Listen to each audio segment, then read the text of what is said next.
নাফরমান স্বপ্নের মতো দেখতে থাকবে। আজরাইল সালাতু ওয়াস সালাম আসছে, তার মাথা আসমানে, পাও তার জমিনে। একাধ মাস রেখে একাধ মাস দিবে দুনিয়া জোড়া তোর শরীর। বাজার নীল রঙের দিঘির মতো দুইটা চক্ষু, সমস্ত শরীরের ভিতরে কালো কালো লম্বা লম্বা কতগুলো পশম। প্রত্যেক পশমের গোড়া দিয়ে জাহান্নামের আগুনের জিহ্বা বাইরে যেতে থাকবে। আল্লাহ আমাদের সবাইকে মাফ কইরা দিয়ে। আল্লাহ এই অবস্থা দেখা নাফরমানের রূহ তো আর বের হইতে চাইবে না। 360টা মকামের ভিতরে পালাপালি শুরু করবে। আজরাইল সালাতু ওয়াস সালাম ধমক দিল, রে খবিস, আজীবন আমার মাওলার সমস্ত নেয়ামত ভোগ কইরা স্বাধীনতা পাইয়া আমার মাওলার হুকুম মানো নাই। তুই দুনিয়ার ভিতরে দেখছো আমার মাওলার দেওয়ার নেয়ামত চক্ষু দিয়া, তুই জবান দিয়া কথা বলছো আমার মাওলার দেওয়া নেয়ামত জবান দি জিহ্বা দিয়া, তুই ব্রেন দিয়া পড়াশোনা করছো, ব্যবসা বাণিজ্য করছো আমার মাওলার নেয়ামত ব্রেন দিয়া, তুই হাত দিয়া কাজ করছো নেয়ামত আমার মাওলার, হাত নেয়ামত আমার মাওলা দান করলো। আরে পাও দিয়ে হারছো নেয়ামত আমার মালিক দান করলো। হাজার রকমের নেয়ামত তুই ভোগ করলি, সব আমার মাওলা দান করলো। সব নেয়ামত খাই আমার মাওলার হুকুম মানু নাই। আমার মাওলার হুকুম হয়ে গেছে তোকে ধইরা নেওয়ার।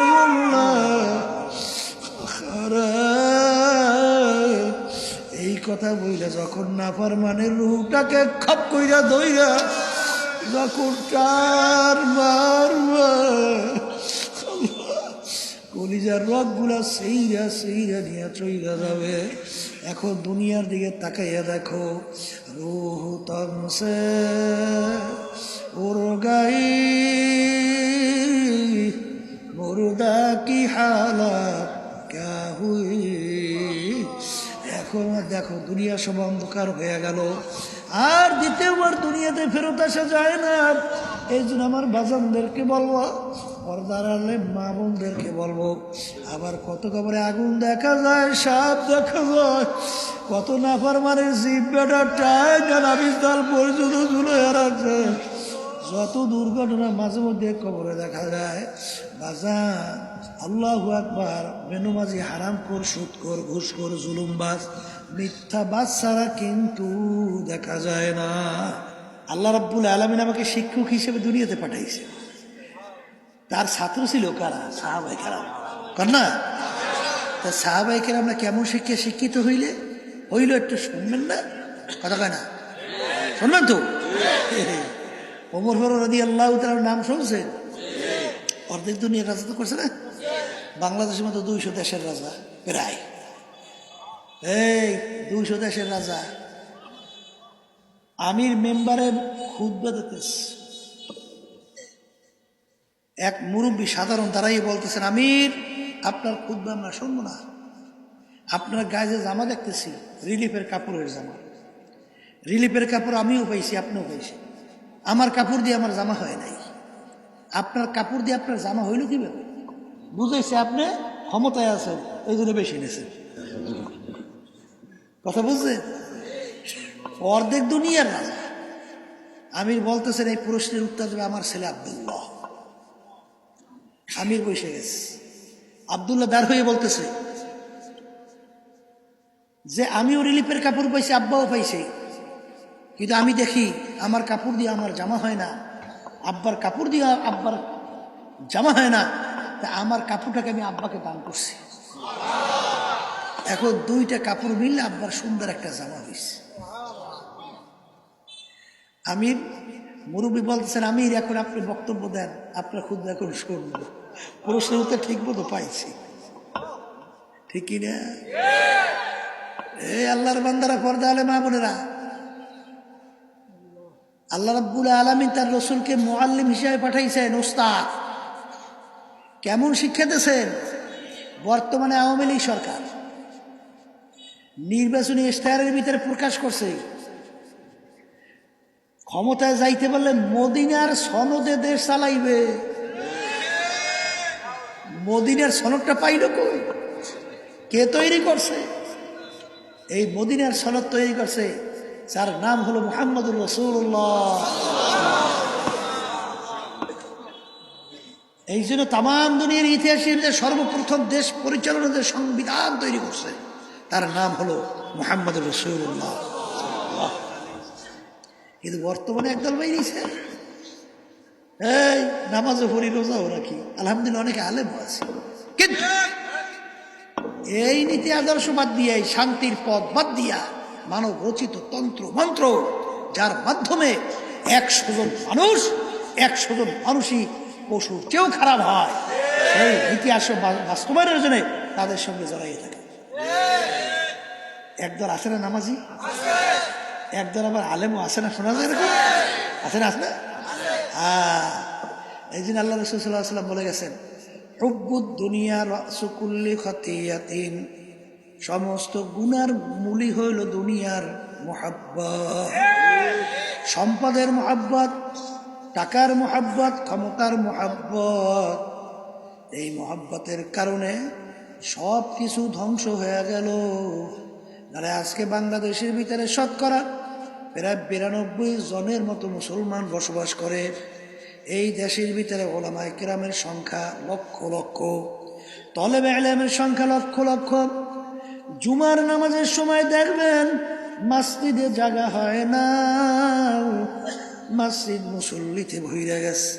কিন্তু সেই দেশের মধ্যে আজকে বর্তমানে লক্ষ্য করলে দেখবেন ক্লাস 1 থেকে শুরু করে MA ক্লাস পর্যন্ত কোথাও ধর্মীয় শিক্ষা রাখা হয় নাই, সব বাদ দেওয়ার পরিকল্পনা চলছে। এমনকি শুধু তাই না, মদের লাইসেন্স, মাদকের লাইসেন্স দেওয়ার প্রক্রিয়া শুরু করলো। আজকে রাষ্ট্রধর্ম ইসলাম সহ্য করতে পারে না, সেইটাও বাদ দেওয়ার বিভিন্ন পরিকল্পনা চলছে।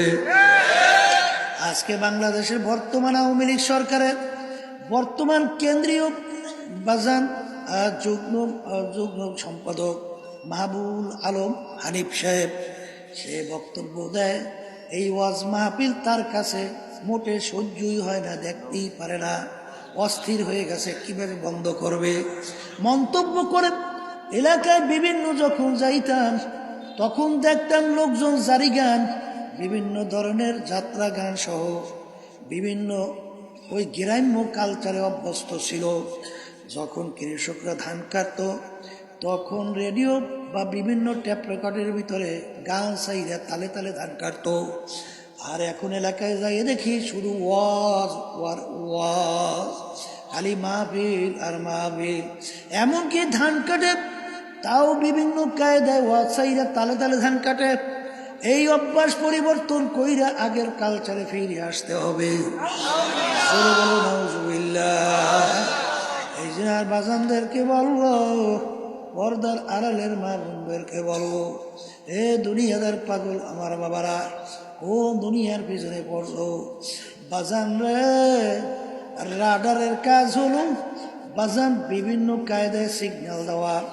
বাজান দেখবেন ওই যে আল্লাহু আকবার, ওই যে কম্পিউটার ভিতরে কি কম্পাসের ভিতরে রাডার থাকে, উত্তর বাজান দক্ষিণের সে টাইন এরকমভাবে থাকবে দিক নির্ণয় করার জন্যে।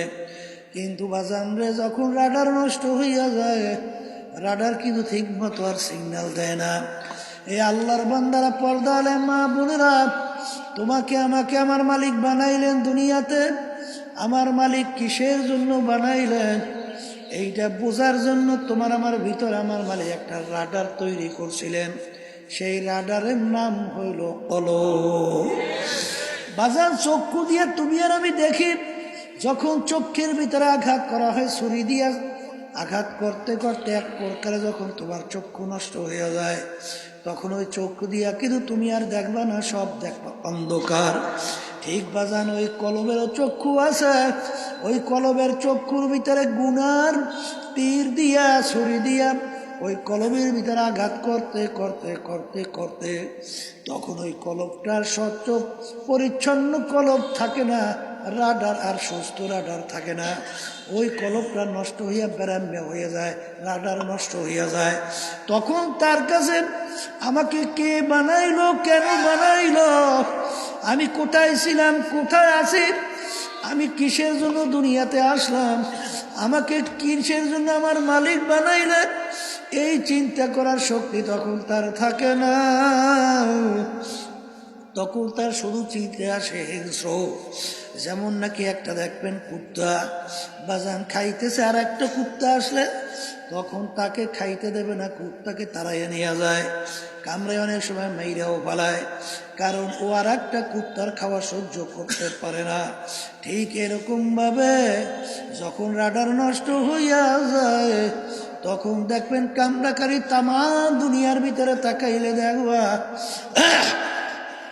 আজকে বাজান রাশিয়ার ভিতরে ইউক্রেনিয়া যুদ্ধ চলছে, ওদিকে আমেরিকা সহ ন্যাটো একদিকে পড়ছে, ওদিকে রাশিয়া বলতেছেন প্রেসিডেন্ট বাজান পুতিন বলেন যে আজকে ইউক্রেনের বিভিন্ন সাধারণ মানুষ মারা যায়, এর জন্য তাদের মায়া কান্না। কিন্তু আমি এখন অভ্যস্ত হইয়া গেলাম, যখন এই ন্যাটো জোট আমেরিকা সহ একাত্রিত হইয়া যখন আফগানিস্তানের ভিতরে বোমাগুলি চালাইয়া ছোট ছোট বাচ্চাদেরকে মারলো, মা বোনদেরকে মারলো, ইরাকের ভিতরে লক্ষ লক্ষ মানুষ মারলো, তখন তাদের চিৎকার, তখন তাদের মায়া কান্না কোথায় ছিল? এক কুত্তায় আর এক কুত্তায় কামড়াকামি শুরু করছে। কে আধিপত্য বিস্তার করবে? মানবতা নাই। আর বাজান রে, আল্লাহ রাব্বুল আলামিন শিক্ষা দিয়েছেন ইউসিরুনা আলা আনফুসিহিম ওয়ালাউ কানা বিহিম খাসাসা। মুসলমানদের চরিত্র হইল এক মুসলমান আর এক মুসলমানকে তার নিজের স্বার্থের চেয়ে তার ভাইয়ের স্বার্থের অগ্রাধিকার দেয়। বাজান ইয়ারমুকের যুদ্ধের মধ্যে আবু জাহম রাদিয়াল্লাহু তাআলা আনহু বলেন যে আমার ভাই আহত অবস্থায় পড়ে আছে, আমি তাকে পানি পান করাবার জন্য যখন কাছে গেলাম, যখন তাকে পানি পান করাবো হঠাৎ পাশ থেকে আর এক ভাই ডাক দিল পানি। তখন আমার ভাই বলতেছে ভাই আমার চেয়ে আমার ভাইয়ের পানির প্রয়োজন অনেক বেশি, তুমি তার কাছে পানি নিয়ে যাও, আমি পান করব না, তাকে নিয়ে দাও। যখন তার কাছে গেল, সে যখন পানি পান করবে আবার দূর থেকে আর একজন ডাক দিল পানি।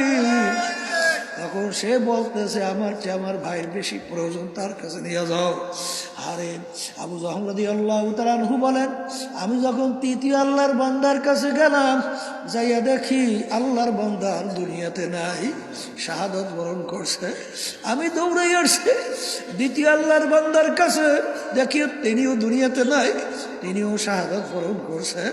আমি দৌড়িয়ে আসলাম আমার চাচাতো ভাইয়ের কাছে, আইয়া দেখি তিনিও দুনিয়াতে নাই, তিনিও শাহাদাত বরণ করছেন। বাজার ইন্তেকালের আগে তার পানির কত প্রয়োজন ছিল, তখন আর এক ভাইয়ের প্রয়োজনকে অগ্রাধিকার দিছে।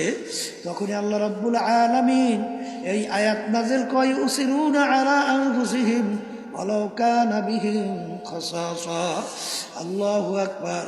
মুসলমানের চরিত্র নিজের চেয়ে তার ভাইয়ের অগ্রাধিকার স্বার্থের বেশি দেয়, এর নাম হলো মুসলমানের চরিত্র। আর কুত্তার চরিত্র হইল নিজে খাইবে অন্যকে খাইতে দেবে না। এখন বর্তমানে যে আমরা দেখছি বাংলাদেশ সহ বাজার আর একজনকে মাইরা ধ্বংস কইরা শেষ কইরা ফেলায়, নিজে কেমনে খাইবে, নিজে কেমনে সম্পদ ঘুষাইবে এই চিন্তায় লিপ্ত। কারণ ওই রাডার নষ্ট হইয়া গেছে, ওই রাডার ঠিক করার জন্য হক্কানি ওলামায়ে কেরামদের কাছে যাওয়া লাগবে। বাজার আজকে দুনিয়ার ভিতরে তোমার যদি জিহ্বা নষ্ট হইয়া যায়, ডাক্তারের কাছে দৌড়ায়, জিহ্বা নষ্ট হয়ে যায়, ডাক্তারের কাছে দৌড়ায়। এই ডাক্তারের কাছে চিকিৎসার জন্য ডাক্তার যখন চিকিৎসা করে এই রোগ বাজার বিভিন্ন কায়দায়, ঠিক এইরকমভাবে আল্লাহু আকবার আল্লাহু আকবার। বাজার বাংলাদেশের ডাক্তার যদি তোমাকে বলে তোমার এই চিকিৎসা বাংলাদেশে হবে না, বিদেশে যাও, তখন দেখবেন অনেক সময় টাকা পয়সা খরচ কইরা, এমনকি জায়গা জমিন পর্যন্ত বিক্রি কইরা বিদেশে উন্নত মানের চিকিৎসার জন্য যায় কি যায় না। কিন্তু এ কবরের যাত্রীরা যত চিকিৎসা করুক না কেন, একদিন না একদিন তার কিন্তু দুনিয়া থেকে বিদায় নিয়ে কবরে যাওয়া লাগবে, অর্থাৎ মরণ লাগবে। জোরে বলো কথা ঠিক না বেটি? হে কলমের রোগেরা যারা নাকি কলব রাডার নষ্ট হয়ে গেছে, এই কলবের চিকিৎসক, রাডারের চিকিৎসক হলো হক্কানি ওলামায়ে কেরাম, হক্কানি পীর বুজুর্গেরা। রাজা, তোমার রাডার কলম নষ্ট কিভাবে হয়েছে বুঝবা? তোমার নামাজ যখন ভালো লাগবে না, রোজা ভালো লাগবে না, আল্লাহর জিকির তোমার কাছে ভালো লাগে না, আল্লাহর হুকুম নবীর তরিকা অনুযায়ী চলতে তোমার ভালো লাগে না, তখন তুমি বুঝবা আমার কলম নষ্ট হয়ে গেছে। আর এক শ্রেণীর মানুষ দেখবেন বাজান মাওলার জিকির তাদের কাছে শুনলে এমন মজা লাগে। আল্লামা খাকানি রহমাতুল্লাহ আলাইহি বলেন, পাঁচাশি সালি ইমানি মুহাক্কাক সাদবা খাকানি একদম বা খোদা বুদাম বেয়াজ তখতে সুলাইমানি। এ দুনিয়ার মানুষ, তোমরা শান্তি তালাশ করো বেশি বেশি টাকা পয়সা কামাইয়ের মধ্যে, কেউ শান্তি তালাশ করো সুন্দর সুন্দর বিল্ডিং তৈরি করার মধ্যে, কেউ শান্তি তালাশ করো সুন্দর গাড়ির মধ্যে, কেউ সুন্দর মেয়ে বিবাহ করার ভিতরে শান্তি তালাশ করো, মেম্বার, চেয়ারম্যান, এমপি, মিনিস্টার, বাজার, পীর, মুফতি, মুহাদ্দিস, বড় বড় অমুক সাইকুলাদি অমুক অমুক হওয়ার ভিতরে শান্তি তালাশ করো। তিনি বলতেছেন, আমি 30 বছর পর্যন্ত আমি অন্তরের শান্তি তালাশ করলাম, কোন জিনিসের ভিতরে আমার অন্তরের শান্তি পাওয়া যায়। তিনি বলেন, আমি 30 বছর পরে আমি এই সিদ্ধান্তের ভিতরে উপনীত হইলাম। আমি 30 বছর পর্যন্ত তালাশ করতেছিলাম কোন জিনিসের ভিতরে শান্তি অন্তরের পাওয়া যায়। আমি শেষ পর্যন্ত এই সিদ্ধান্তে উপনীত হইলাম, আমি একবার যদি আমার মাশূক, আমার মাওলার নাম একবার যদি আমার জবান থেকে আল্লাহ আল্লাহ বইলে যদি আমার জবান থেকে উচ্চারণ করে, আমি যে শান্তি, আমি যে মজা পাই। তিনি বলেন, সুলাইমান নবী সালাতু ওয়াস সালাম বাদশাহী কইরা তখতে সুলাইমানিতে কইরা তিনি যে শান্তি না পাইছেন, এর চেয়ে আমি আল্লাহর একবার নামের ভিতরে তার চেয়ে অনেক বেশি শান্তি পাই। বাজার তার বাস্তবতা আছে না নাই? আল্লাহ রাব্বুল আলামিন কুরআনুল কারীমের ভিতরে বলছেন, আলা বিযিকরিল্লাহি তাতমাইন্নুল কুলুব। এই ইমানদাররা, তোমাদের অন্তরের শান্তি একমাত্র আমার জিকিরের মধ্যে। আজান, তোমার যদি আল্লাহর জিকিরের ভিতরে শান্তি না লাগে, তাহলে বুঝতে হবে তোমার কলম নষ্ট হয়ে গেছে। এ কবরের যাত্রীরা, আর খোদার আকাশটা কলম যদি পরিষ্কার না কইরা দুনিয়া থেকে বিদায় নিয়ে কবরের দিকে রওনা করো বাজার, আমার মালিক কিন্তু আগে তোমাকে আমাকে জানাইয়া রাখছেন, ইল্লা মান আতাল্লাহ বিকলবিন সালিম, পরিচ্ছন্ন সুস্থ কলব ছাড়া আমার মালিক বলতেছেন আমার পবিত্র জায়গা বেহেশতের মধ্যে হবে না। আমার বাজানদেরকে বলবো, কলব পরিষ্কার করা কত জরুরি। এ কবরের যাত্রীরা যদি আজকে কলবকে পরিষ্কার না কইরা খোদা না কাজটা যদি কবরের ভিতরে শোয়া বসো, কিয়ামতের ময়দানে উঠা বসো, আমার মালিক ডাক দিয়া বলবে, ওরে নেমো খারাপ, তোকে আমি বলছিলাম কলব পরিষ্কার ছাড়া আমার কাছে আসবি না। আরে তুই রোগাগ্রস্ত কলব নিয়ে আমার দরবারে আসো, এই রোগাগ্রস্ত কলবের জায়গা আমার বেহেশতে হবে না। ও ফেরেশতারা, এই অসহ্য রোগাগ্রস্ত কলবের চিকিৎসার জন্য আমি হসপিটাল বানাইয়ে রাখছি জাহান্নাম। আল্লাহ আমাদের সবাইকে মাফ কইরা দেন। ও ফেরেশতারা, ফাগুল্লুহু, ওদেরকে বাঁধো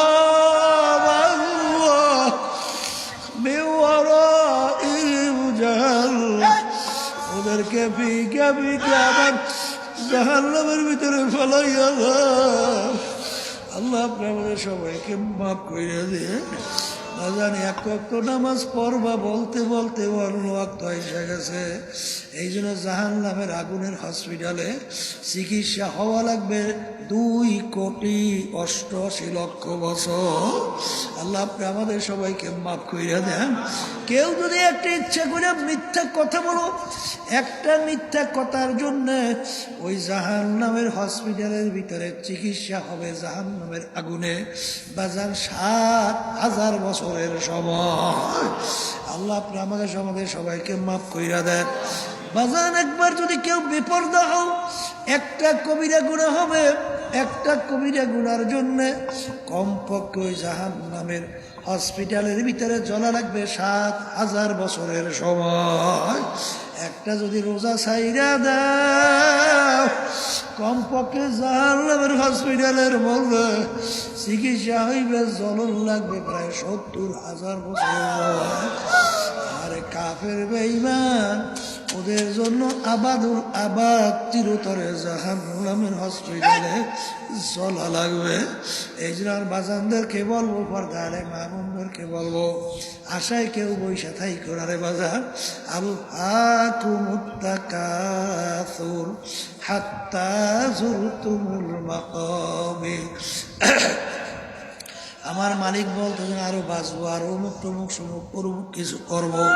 আমার মালিক বলতেছেন, বলতে বলতে হঠাৎ একদিন দেখবে মালাকুল মাউত আজরাইল তার বাড়ির দরজায় হাজির। আল্লাহ নাফরমান স্বপ্নের মতো দেখতে থাকবে। আজরাইল সালাতু ওয়াস সালাম আসছে, তার মাথা আসমানে, পাও তার জমিনে। এক হাত মাস রেখে এক হাত মাস দিবে দুনিয়া জোড়া তোর শরীর। বাজার নীল রঙের দিঘির মতো দুইটা চক্ষু, সমস্ত শরীরের ভিতরে কালো কালো লম্বা লম্বা কতগুলো পশম, প্রত্যেক পশমের গোড়া দিয়ে জাহান্নামের আগুনের জিহ্বা বাইরে যেতে থাকবে। আল্লাহ আপনি আমাদের সবাইকে মাফ কইরা দিয়ে। আল্লাহ এই অবস্থা দেখা নাফরমানের রূহ তো আর বের হইতে চাইবে না। 360টা মকামের ভিতরে পালাপালি শুরু করবে। আজরাইল সালাতু ওয়াস সালাম ধমক দিল, রে খবিস, আজীবন আমার মাওলার সমস্ত নেয়ামত ভোগ কইরা স্বাধীনতা পাইয়া আমার মাওলার হুকুম মানো নাই। তুই দুনিয়ার ভিতরে দেখছো আমার মাওলার দেওয়ার নেয়ামত চক্ষু দিয়া, তুই জবান দিয়া কথা বলছো, আমার মাওলার দেওয়া নেয়ামত জবান দি জিহ্বা দিয়া, তুই ব্রেন দিয়া পড়াশোনা করছো, ব্যবসা বাণিজ্য করছো, আমার মাওলার নেয়ামত ব্রেন দিয়া। তুই হাত দিয়া কাজ করছো, নেয়ামত আমার মাওলার, হাত নেয়ামত আমার মাওলা দান করলো। আরে পাও দিয়ে হারছো, নেয়ামত আমার মালিক দান করলো। হাজার রকমের নেয়ামত তুই ভোগ করলি, সব আমার মাওলা দান করলো। সব নেয়ামত খাই আমার মাওলার হুকুম মানু নাই, আমার মাওলার হুকুম হয়ে গেছে তোকে ধইরা নেওয়ার।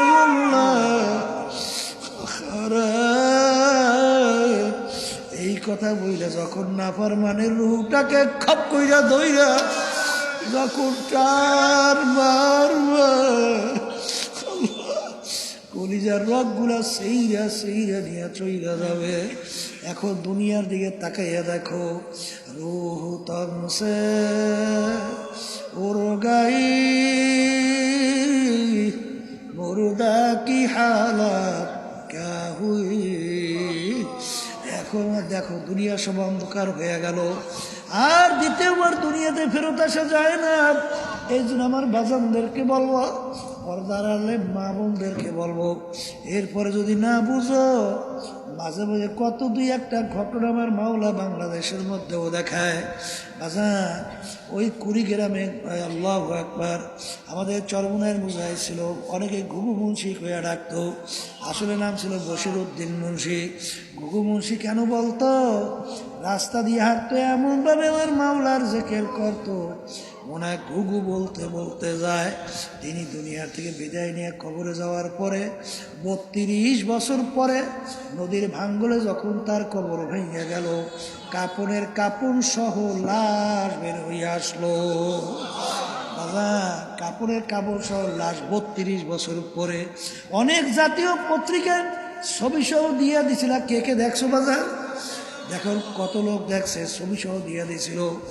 এখন উঠাই না আব্বাজার রহমাতুল্লাহ আলাই, তার নামের মাদ্রাসা ফজলুল উলুম তার সামনে নতুনভাবে দাফন করছে। আমি কয়েক মাস আগেও সেই কবর জিয়ারত করে আসছি। যারা উঠাইছে তারা একজন আমাকে বলে, হুজুর বুক থেকে কাপড় সরাইয়া দেখছি ওই যে মেহেন্দি লাগাইছে এখন লাল চকচক চকচক করতে আছে। এ দুনিয়াদাররা, ও নাস্তিকের দলেরা, ও বেঈমানের দলেরা, এমন কোন যুক্তি আছে? মার্কের কাপড়টা মাটির সঙ্গে লাইগা রইল 32 বছর পর্যন্ত, কাপড়টারও কিছু হয় নাই। কোন দুনিয়ার যুক্তি আছে? কোনো যুক্তি নাই। যত ঘটনা মাঝে মধ্যে কাপড় সহ লাশ কবরে তাজা দেখা যায়, দিনদার আল্লাহওয়ালা নেককার ছাড়া কিন্তু দেখা যায় না। আবার কত কবরে আগুন দেখা যায়, সাপ দেখা যায়, কত নাফরমানের জিভ বেটা টাইনা নাবিস্তাল পর্যন্ত ঝুলে রাখছে। যত দুর্ঘটনা মাঝে মধ্যে কবরে দেখা যায়। বাজান, আল্লাহু আকবার, বেনমাজি, হারামখোর, সুদখোর, ঘুষখোর, জুলুমবাজ, মিথ্যাবাজ ছাড়া কিন্তু দেখা যায় না। এই জন্য আমার বাজানদেরকে বলবো, পর্দা আলেম মা বোনদেরকে বলবো, আমি আপনাদের জন্য দোয়া করি, দোয়া চাই মালিক যেন আমাদের সবাইকে কালবে সালিম নিয়া দুনিয়া থেকে বিদায় নিয়া আমার মালিকের দরবারে হাজিরা দেওয়ার তৌফিক দান করে। আল্লাহুম্মা আমিন। এই ঘরের মেয়ে লোকের হাত উঠাও, দুই চোখের পানি ফেলাও, পুরের কথা মনে করো, মাওলার দরবারে কান্নারে মাপ চাও। যদি মাপ কান্না না আসে বলকে ধরে একদিন এই ঘরের দরজা দিয়া নতুন বউ হয়ে উঠছিল রে। কত মেয়ে লোকে শরবত খাওয়াইল, কত মেয়ে লোকে বাতাস করো। আবার এমন একটা দিন আসবে এই ঘরের দরজা দিয়া মরা লাশ হইয়া বের হওয়া। ছেলে কানবে মামা করে, মেয়ে কানবে মামা করে, খাওয়া তো আর দিবা না। আল্লাহ পেটে মাঠের দিকে চাইয়া দেখেন আপনার বান্দারা কিভাবে কান্দে। মালিক আপনার ছেলেও মরে নাই, মেয়েও মরে নাই, না করে বসছি রে, মাফ করে দেন গো মাওলা, মাফ করে দেন। এ আল্লাহর বান্দারা জোর করে কান্দে। সন্তান মারা গেলে চোখে পানি আসে, সম্পদ নষ্ট হয়ে গেলে চোখের মধ্যে পানি আসে। তোমার আমার গুনার কাজে জাহান্নামের আগুন জ্বলছে, ওই জাহান্নামের আগুন চোখের পানি ছাড়া ঠান্ডা হবে না। আল্লাহ যাদের ছিল মা পেলো হইল, চেষ্টাকার নিয়ে সাহায্য করলো, আমরা মা পেলে উপস্থিত হয়ে গেলাম। আমাদের সবার উপরে খাস মেহেরবানি নাজল করেন আল্লাহ। আল্লাহ আমরা হাত তুলছি, আমাদের আম্মা আব্বা আত্মীয় স্বজন ওই অন্ধকার কবরে ধরে শুয়ে আমাদের দিকে চেয়ে রয়েছে।